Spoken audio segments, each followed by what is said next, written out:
Finished product ng ating customized trail boots, mga racing boots, no? Ito ay para sa malaking paa, malapad, na mataba ang binti, no? Ito ay customized talaga na sukat. Sinunod natin yung sukat niya, no? Honda Red, no? Yung ating best seller color, yung Honda Red, no? Terno to do sa motor niya na kulay pula na Honda rin, no? Ayan, no? Groove rubber ang ginamit natin, no? Ayan, no? Yung may groove, no? Ayan. Nakikitang yung itim na yan, yun yung ating non-expirable rubber, no? As protective parts ng mga boots nyo. Hindi tayo gumagamit ng plastic, no? Rubber ang ginagamit nating protector, no? Para doon sa mga parts na dapat patigasin, no? Ayun, no?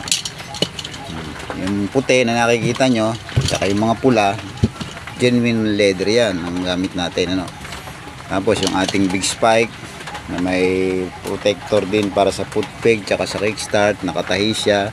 Nag-improvise tayo nung steel toe cap for additional protection ng swelas, no?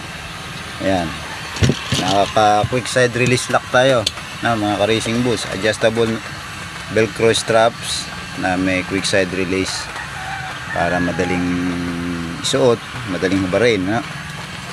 Ayan, no? At ayun, no? Siyempre pag customize lagi tayong may spare. Ayan, meron tayong padalang tatlo para kung magka problema antimano, meron spare na hawak yung may-ari, no? So ayan na yung ating customize, no?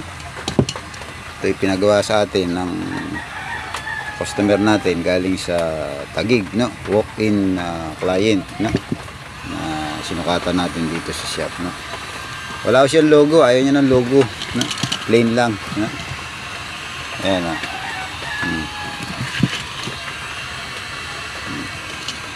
Bagay na bagay ito sa tagulan, no? Yung kanyang mga big spike, no? Talagang ramdam na ramdam mo yung kapit ng swelas sa putik kasi may spike, no? Tapos nakatahi na siya, hindi basta matatanggal, no?